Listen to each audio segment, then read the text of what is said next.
MV Doña Paz, Horror, Real Story. Disyembre 20, 1987. Ilang araw bago magpasko. Libo-libong pasahero ang sakay ng isang barko pa uwi sa kanilang mga pamilya. Hindi nila alam na yun na pala ang huling gabi ng kanilang buhay. Ako si Kadilim at ito ang sindak sa Dilim PH. Ang MV Doña Paz ay isang passenger ferry ng Sulpicio Lines na bumiyahe mula Tacloban papuntang Maynila. Ngunit noong gabi ng Disyembre 20, 1987, habang binabaybay nito ang Tablas Strait sa pagitan ng Mindoro at Marinduque, bigla itong bumangga sa oil tanker na MT Vector. Dahil libo-libong bariles ng gasolina ang karga ng tanker, mabilis na nagliyab ang dagat. Sa loob lamang ng ilang minuto, napalibutan ng apoy ang buong barko. Ayon sa mga ulat, maraming pasahero ang natutulog nang mangyari ang banggaan, kaya nagkaroon ng matinding kaguluhan at sindakan. Tinatayang mahigit 4,000 at 300 katao ang namatay at 25 lamang ang nakaligtas, dahilan upang maituring itong isa sa pinakamalalang trahedya sa dagat sa buong mundo. Ayon sa ilang mangingisda at seaman na dumaraan sa bahagi ng Tablas Strait, may mga gabi raw na nakakakita sila ng kakaibang ilaw sa gitna ng dagat kahit walang barko. May ilan ding nagsasabing nakakarinig sila ng malalayong sigaw at iyakan kapag tahimik ang paligid at malakas ang hangin.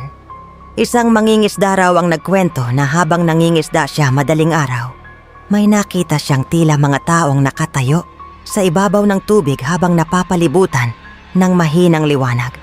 Ngunit nang ilapit niya ang bangka, bigla raw itong naglaho sa dilim. May mga diver din noon na nagsabing sobrang eerie raw ng pakiramdam sa ilalim ng dagat malapit sa pinaniniwalaang wreck site, dahil tila may presensya raw na nakatingin sa kanila mula sa kailaliman. Matapos ang trahedya, maraming barko at bangkang dumaraan sa bahagi ng Tablas Strait ang nagsimulang magkwento ng mga kakaibang karanasan. May ilang seaman ang nagsasabing kapag madaling araw at sobrang tahimik ng dagat, bigla raw lumalamig ang paligid kahit walang bagyo.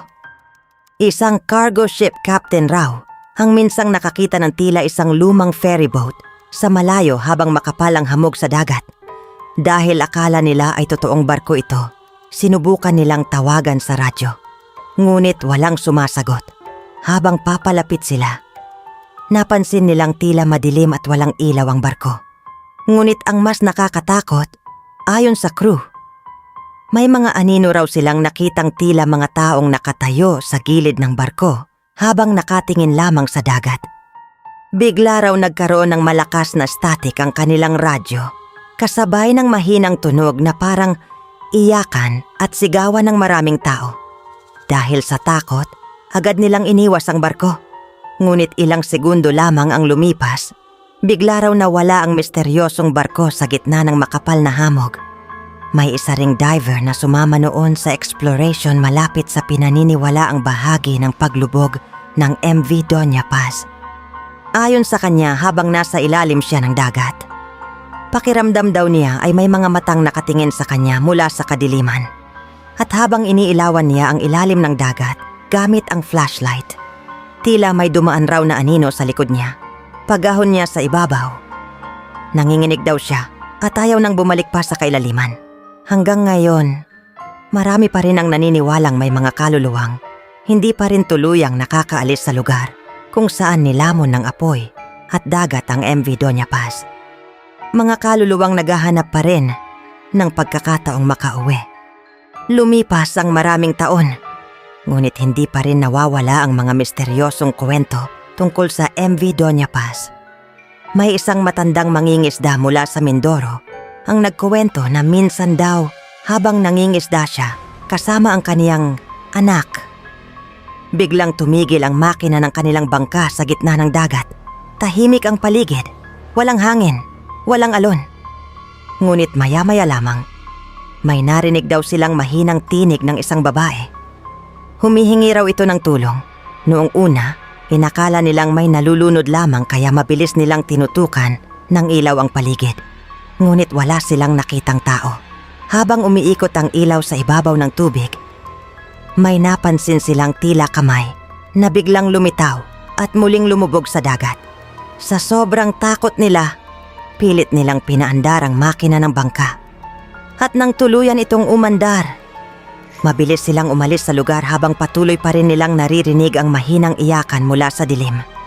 May isa namang dating Coast Guard na nagsabing ilang beses na raw siyang naka-duty malapit sa bahagi ng Tablas Strait.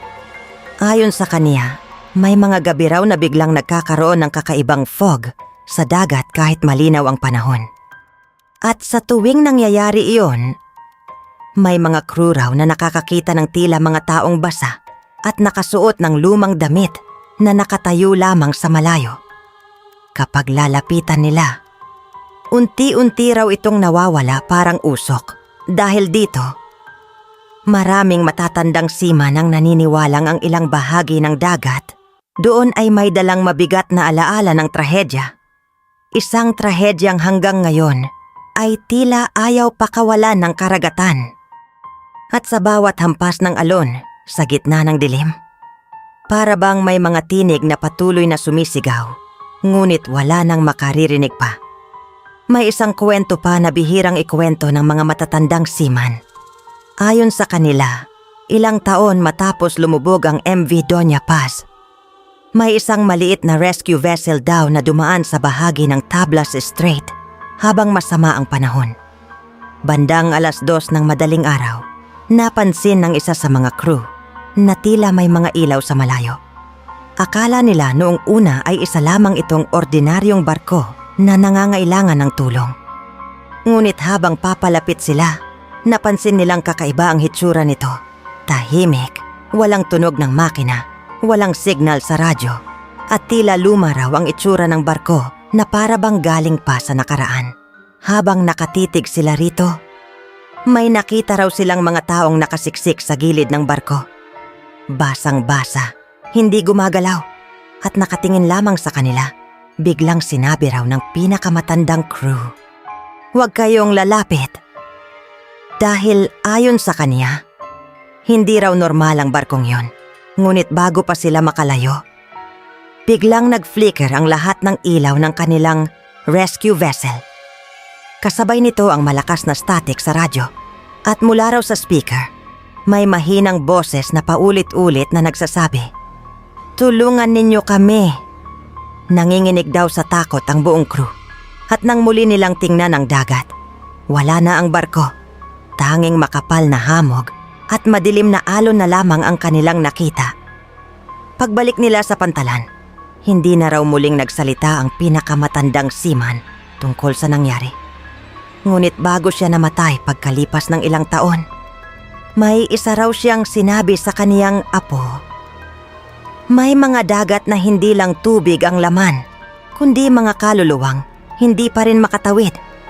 At hanggang ngayon, kapag sobrang tahimik ng gabi sa bahagi ng Tablas Strait, may ilan pa ring naniniwalang may isang barko raw na lumilitaw mula sa hamog. Isang barkong hindi na dapat pang makita ng kahit sino. Ang MV Doña Paz ay hindi lamang isang barkong lumubog sa karagatan. Isa itong trahedyang nag-iwan ng sugat sa puso ng libo-libong pamilya.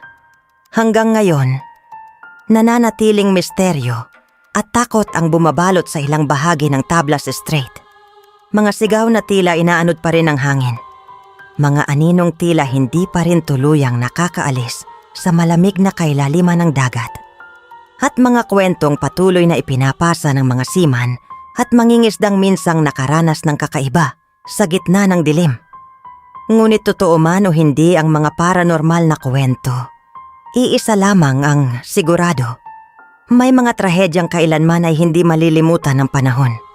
Ako si Kadilim at ito ang Sindak sa Dilim PH. Magandang gabi at mag-ingat sa mga dagat na may itinatagong mga kaluluwang hindi pa rin nakakatawid.